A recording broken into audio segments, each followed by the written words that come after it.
Hi friends, അപ്പോൾ നമ്മളിന്ന് മെയിനായിട്ട് നോക്കാൻ പോകുന്നത് നമുക്ക് എങ്ങനെ നമ്മുടെ ബാക്ക് ലൈൻ സെറ്റപ്പ് ചെയ്തെടുക്കാം, അവിടെ എന്ത് ടൈപ്പ് പ്ലേയേഴ്സിനാണ് യൂസ് ചെയ്യുന്നത്, നിങ്ങൾ ചെയ്തിരിക്കുന്ന മിസ്റ്റേക്സ്, ഇതൊക്കെയാണ് നമ്മളിന്ന് നോക്കാൻ പോകുന്നത്. അധികം വൈകിക്കാതെ തന്നെ നമുക്ക് വീഡിയോയിലേക്ക് കിടക്കാം.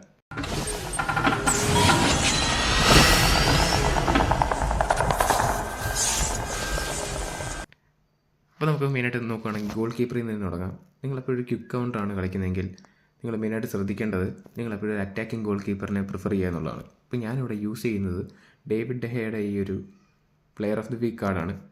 അത്യാവശ്യം നല്ല ഡീസൻറ്റ് പെർഫോമൻസ് തരുന്ന കാർഡാണ്. എനിക്ക് അത്യാവശ്യം ഗോൾ കീപ്പേഴ്സൊക്കെ ഷോർട്ടാണ്. ഞാനിവിടെ ഡേവിഡ് ഡെഹയോ അല്ലെങ്കിൽ ഡേവിഡ് രായ, എമിലിയാനോ മാർട്ടിനസ് ഇങ്ങനത്തെ അറ്റാക്കിംഗ് ഗോൾ കീപ്പേഴ്സിനെയാണ് ഞാൻ മാക്സിമം പ്രിഫർ ചെയ്യുന്നത്. കാരണം ഇവർക്ക് ഇറങ്ങി വരാൻ ടെൻഡൻസി ഉണ്ട്. നമ്മുടെ ഡിഫൻസ് എങ്ങാനും ബ്രേക്ക് ആയിട്ടുണ്ടെങ്കിൽ ഇവർ ഇറങ്ങി വന്ന് നമുക്ക് ആ ഒരു സ്ട്രൈക്കറിൻ്റെ ആംഗിൾ കട്ട് ചെയ്യും, അവിടെ സേവുകളൊക്കെ ഉണ്ടാകാനൊക്കെ ഉള്ള നല്ല ചാൻസുകളുണ്ട്. പിന്നെ നമ്മൾ രണ്ട് CBസിലേക്ക് വന്നു കഴിഞ്ഞാൽ ഞാൻ യൂസ് ചെയ്യുന്നത് ബെക്കംബോറിനെയും പുയോളിനെയും അതുപോലെ തന്നെ നമ്മുടെ പ്ലെയർ ഓഫ് ദി വീക്ക് കാർഡായ അന്റോണിയോ റുഡിഗറിൻ്റെയും കാർഡാണ്.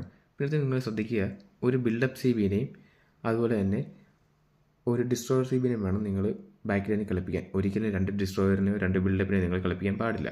കാരണം ഈ ഡിസ്ട്രോയർ CB എന്ന് വെച്ച് കഴിഞ്ഞാൽ എപ്പോഴും മുന്നോട്ട് കയറിപ്പോയിട്ട് ഡിഫെൻഡ് ചെയ്യാനൊരു ടെൻഡൻസി കാണിക്കുന്ന ടൈപ്പ് പ്ലെയർ ആയിരിക്കും. ആ സമയം ബിൽഡപ്പ് CB എന്ന് വെച്ച് കഴിഞ്ഞാൽ എപ്പോഴും last man of the defence പോലെ ആ ഡിഫൻസീവ് ലൈൻ കീപ്പ് ചെയ്ത് ബാക്കിൽ തന്നെ നിൽക്കുന്ന ടൈപ്പ് ഒരു പ്ലെയർ ആയിരിക്കും.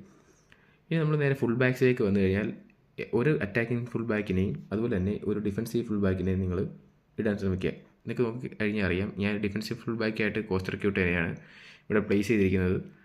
അതുപോലെ തന്നെ അറ്റാക്കിംഗ് ഫുൾ ബാക്കായിട്ട് നമുക്ക് ഫ്രീ കാർഡ് കിട്ടിയത്, എപ്പിക് കാർഡ് കിട്ടിയ ബെലറ്റിയാണ് ഞാൻ യൂസ് ചെയ്യുന്നത്. അപ്പോൾ ഇവരെ എങ്ങനെ പ്രോപ്പറായിട്ട് പ്ലേസ് ചെയ്യുമെന്ന് വെച്ച് കഴിഞ്ഞാൽ നിങ്ങളെപ്പോഴും നിങ്ങളുടെ ബിൽഡപ്പ് CBയുടെ അടുത്ത് തന്നെ നമ്മുടെ അറ്റാക്കിംഗ് ഫുൾ ബാക്കിനെ പ്ലേസ് ചെയ്യും. കാരണം നമ്മുടെ അറ്റാക്കിംഗ് ഫുൾ ബാക്ക് മുന്നോട്ട് കയറി പോകുന്ന ഈ സമയത്ത് ഈ ഒരു സ്പേസ് വേക്കൻ്റ് ആവാനും അപ്പോൾ നമ്മുടെ ഇവിടുത്തെ CB ഈ പൊസിഷനിൽ തന്നെ ഉണ്ടാകാനും ഉള്ള ചാൻസ് ഉണ്ട്. അത് ബിൽഡപ്പ് CB ആണെങ്കിൽ മാത്രമേ അങ്ങനെ നിൽക്കുകയുള്ളൂ. അതേസമയം ഒരു ഡിസ്ട്രോയർ CB ആണെങ്കിൽ കയറി പോവുകയും ചെയ്യും. ഇവിടെ ഇത്രയും സ്പേസ് നമുക്ക് വേക്കൻ്റ് ആയി പോവുകയും ചെയ്യും. അവിടെ ഗോൾ വഴങ്ങാനുള്ള ചാൻസ് വളരെ അധികമാണ്. അതുപോലെ തന്നെ നമ്മുടെ ഡിഫൻസീവ് ഫുൾ ബാക്കിൻ്റെ അടുത്ത് വേണം നിങ്ങളെപ്പോഴും ഡിസ്ട്രോയർ CBയെ പ്ലേസ് ചെയ്യാൻ. കാരണം ഡിസ്ട്രോയർ CB മുന്നോട്ട് പോയി ഡിഫെൻഡ് ചെയ്യുന്ന സമയത്തേക്ക് നമ്മുടെ ഡിഫൻസീവ് ഫുൾ ബാക്ക് ഇങ്ങോട്ട് കയറി വരികയും ഈ സ്പേസ് കവർ ചെയ്യുകയും ചെയ്യും.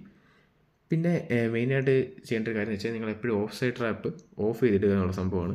കാരണം നമ്മൾ ഓഫ് സൈഡ് ട്രാപ്പ് ഓണാണെങ്കിൽ നമ്മൾ മാച്ചപ്പൊക്കെ യൂസ് ചെയ്ത് കളിക്കുന്ന സമയത്ത് നമ്മൾ ഡിഫൻഡേഴ്സിനെ മുന്നോട്ട് കൊണ്ടുപോയി പ്രസ് ചെയ്യുന്ന സമയത്ത് നമ്മൾ ഡിഫൻസീവ് ലൈനൊക്കെ മൊത്തത്തിൽ തെറ്റാനുള്ള ചാൻസും കാര്യങ്ങളൊക്കെ ഉണ്ട്.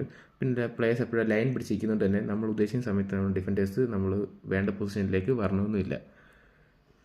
പിന്നെ നിങ്ങൾ കോർണറിലൊക്കെ പോകുന്ന സമയത്ത് ശ്രദ്ധിക്കേണ്ടത് വെച്ച് കഴിഞ്ഞാൽ ഒരു CBക്ക് മാത്രം നിങ്ങൾ ഹെഡിങ് ഡ്യൂട്ടി കൊടുക്കുക. അത് എപ്പോഴും ഒരു ഡിസ്ട്രോയർ CBക്ക് കൊടുക്കുന്നതായിരിക്കും നല്ലത്. കാരണം നമ്മുടെ ബിൽഡപ്പ് CB ആ പൊസിഷനിൽ നിൽക്കുക പെട്ടെന്ന് ഒരു കൗണ്ടർ തിരിച്ചു വന്നു കഴിഞ്ഞാൽ നമുക്കത് ടാക്കിൾ ചെയ്യാൻ പറ്റുകയും ചെയ്യും.